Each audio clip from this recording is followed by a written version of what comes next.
Welcome everyone, Costin here with a discussion about Set in Age of Mythology Retold, and what makes him such a very powerful god, an S-tier god even.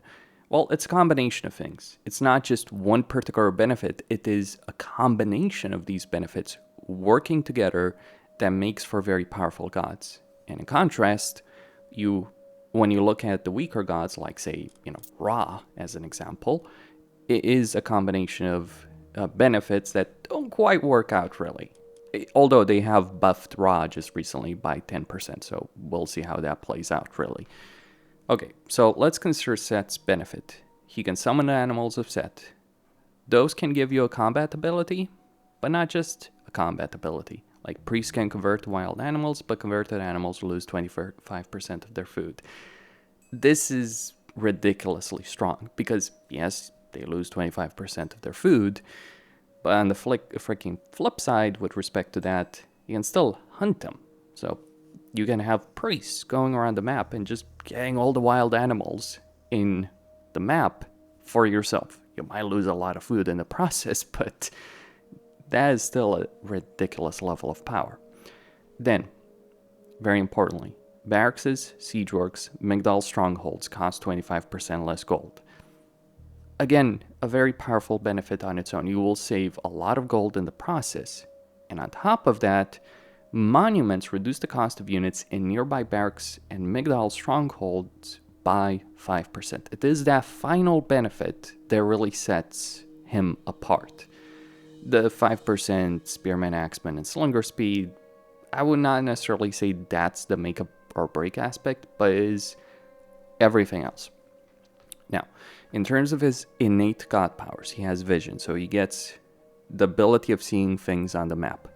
Very powerful, combined with the fact that Egyptians may flat out have the best scouting in the game, because you can just put the obelisks all over the place, see a significant portion of the region, and yeah, the enemy can destroy them. They're fairly easy to destroy, but until the enemy does that, you can understand what they're doing. And if an enemy is destroying an obelisk in a particular area, you might have an idea, okay, they're going to do something over there. Maybe I avoid that area, maybe I go in that area.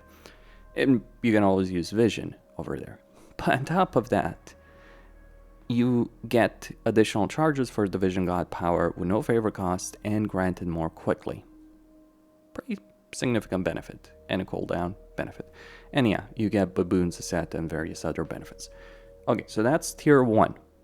But let's look at tier 2. You get the choice between Fa and Anubis. Ignore Fa, he's kind of worthless. Well, except Shifting Sands, because that's pretty powerful as an ability, but it's extremely situational. And I would certainly not bother with these upgrades. I mean, they're cheap in terms of their resource cost, except the favor cost, maybe not so much. But Anubis, while the snakes are kind of whatever, you do have a very powerful benefit with Anubis. Anubites are pretty decent raiding units to begin with. And unlike Wadjets are actually worth recruiting. It's like, they're cheaper in terms of like 100 food versus 150 wood. Yeah, I'm gonna take the 100 food cost. They also get a significant jump attack benefit. They buff your spearmen with poison, which inflict, or venom, which inflict damage over time. And quite very importantly, your monuments with Anubis generate 25% extra favor. That is really powerful. At tier 3, you get the choice between two pretty solid gods, between Nephthys and Sekhmet. Now, you don't have the rocks. That is a downside. But on the flip side, you do get ancestors. You do get scorpion men, which a lumber unit that's pretty solid in melee and poisons enemy. Now, that is pretty good. And you get resources back when units die. So either Nephthys or Sekhmet are great choices, because you can certainly spam a lot of spearmen, slingers, axemen if you're going at set, because they're going to be faster and you can construct them cheaper.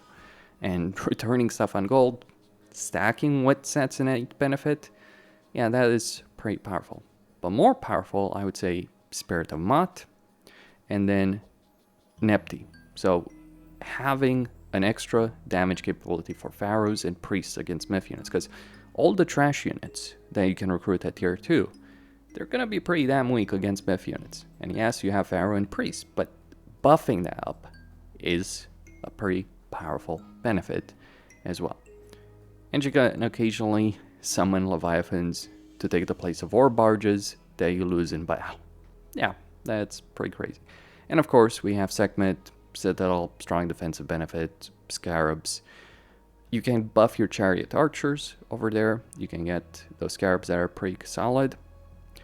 And you regenerate HP while attacking units with your myth units. Use that with Adium Bites if you want to consider that situation. And then you can also construct catapults an age early. Another benefit. But then it's tier 4 time. Horus is an easy to understand god. Tornado can be a game changer, can potentially win you the match there and there, especially if the enemy locks their army into it, because yeah, the tornado will devastate them. You get extra benefit with spearmen, and you get extra HP for infantry. Horus is great with Set, because if you're going to use a lot of those barracks units, that's going to be pretty strong. But the real winner from my perspective with Set is Thoth. See, Thoth is a good god, but not an S tier god in isolation. But when you add Set's benefit, remember, that 5% discount. 5% discount, cheaper Magdal strongholds. You add that discount with the Book of Thoth, with the Tusks, and the Valley of Kings. In a booming game, Set might outboom everyone, unless you're dealing with someone who has a Hephaestus, and even then you have a lot of cheaper units. And let me just tell you this, war elephants compared to anything the Greeks can fucking can build, yeah, war elephants are a better unit. So that is really, like, Valley of Kings, like Thoth in isolation, as I said, like the Phoenix is not necessarily the best unit, but when you combine the cost reduction for building those Magdal strongholds in the first place, like imagine 25% cheaper castles in Age of Empires 2. This is what Set provides. That is ridiculously strong. And then having those cheaper castles produce units 5% cheaper, you're basically getting a 15% economic benefit with Set and Thoth. And best part is if you go with the funeral rites benefit, you're also going to get gold back when you're constructing those chariots, those camels, those war elephants. You're going to get some of that back as well. So it ends up being a fairly substantial benefit when you add everything together. And this is a principle in general with various gods. Like, how did all of these benefits combine of minor gods, innate benefits of the civilization, and the major god benefits? And this is why Set stands atop. Like, Isis's significant gold benefit is nothing to sneeze at. Son of Osiris is nothing to sneeze at. But quite crucially, Set is just better. Like, in a short term, Isis will beat the crap out of Set in terms of money. In a longer game, Set will decimate Isis. It's not even close. Though she does have that significant defensive bonus with her monuments. Undeniably so. Costin signing out. Don't forget to subscribe, like, and enable notifications. And stay tuned for more.